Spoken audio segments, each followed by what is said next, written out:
Geçip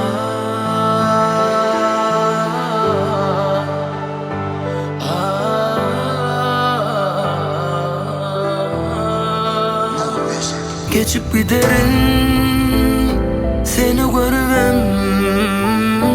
Hiç saat bolmadık yali, öňmeni söymedik yali. Yere bakarsın meni görüvem.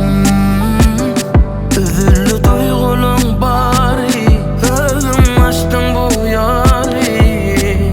Ökünme yedenine, terk edip gidenine. Hayır bolad beni koyuyorsun ben yerime. Gidi yat senli günüm doğdu da sensiz battı. Bana inni yok seni söyönün farkı. Ölgen kucağına bolsam baktı.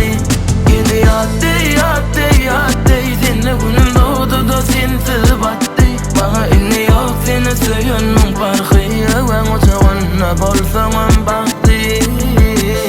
Yeki ödüm, otuyrun elim serip, ayama koşup duygulum bargısım, dillanim söýgü boldy, onun bilmedin berip. Boş koydun hıcılı yüreğimin her bir urgusun.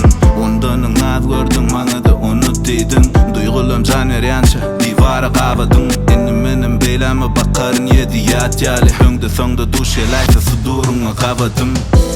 Ağlama yüreğime beyle yara salma. Inni ödümü tapman gözlerine näçe garasanda. En ağır söwüş beýni bilen yürek arasynda. Sinaşdym men çegede gaýralyk kendi barasynda. Sowullum men beladım, doýurdy hemme zadym. Ýok seni öňküjadym, ýasynma kemme zadym. Gözüm sen hakdy ýadym, ýadyny maňa adym. Bir-birege yedi ýat ýaly bir başga adam. Yat senli günüm doğdu da sensiz battı. Bana inni yok seni söyönün farkı. Ölgen kucağına bolsam baktı.